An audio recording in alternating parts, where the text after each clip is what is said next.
This video is based on the European Union, and it's going to look at one analytical argument just based on a potential benefit of being an EU member. So just to begin with, let's just have a quick overview of the European Union members. So these are the 27 countries. In fact, there's 28 on the screen with obviously the UK, but clearly the UK is now left, so it's just 27. But the country that we're going to focus on is this last one here, which is Croatia, because Croatia were the last to join the European Union. And what we're going to be looking at is, well, why did Croatia want to join the European Union? What were the benefits of being a member? And we're going to focus on one benefit especially, and that relates to trade creation. So when we're looking at being a member of the single market, you have to remember that it means the free movement of people, of capital, and of goods and services.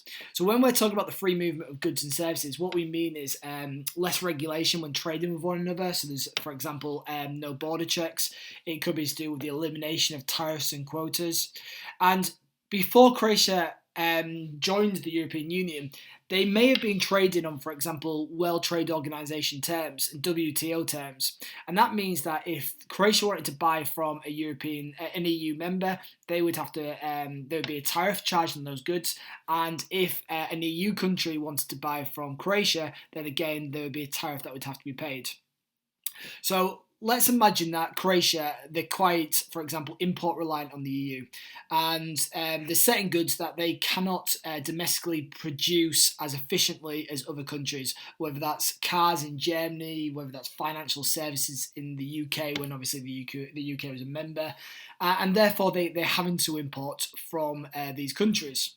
Now, because before they joined, they were maybe traded on WTO rules, they would have had to, obviously, there would have been that external tariff that was imposed by their government.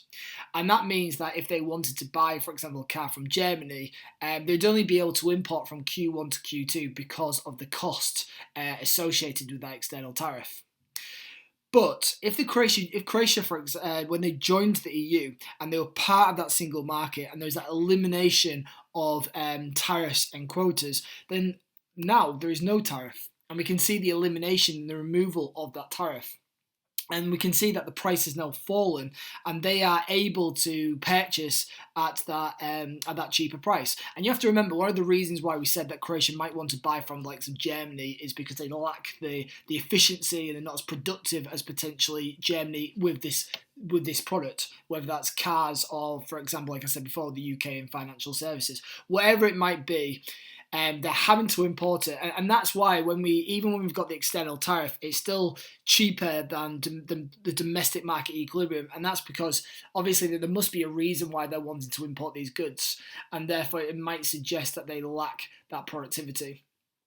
So they clearly want to get the cheapest price possible, and as part of the EU agreement and that free movement of goods, they now have it, and they can now consume at Q3 to Q4.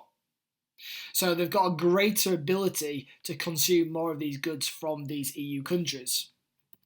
Now, when we're looking at it from a point of view of what we can see in the diagram, now before they were part of the EU and that tariff was obviously in place, then the government did receive tax revenue from it. So that's one thing, that as soon as they become a member, that government tax revenue is gone because there's no tariff anymore. So that would disappear.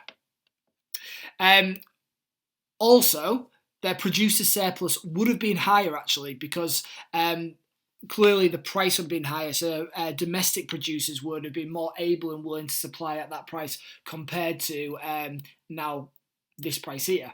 Because as we can see here, there is a difference, and the producer surplus has now fallen for example, Croatian firms within this market at producing that good. So these are potential issues, potential limitations. But you have to remember that trade creation is a benefit. It's a reason why you'd want to be part of the European Union. And therefore, what we have to do within this diagram is we have to really consider the consumer surplus. Because this is the consumer surplus when the external tariff is in place. But as soon as you get rid of that tariff, you've got this now. You've got this new consumer surplus, which is so much greater than it was before.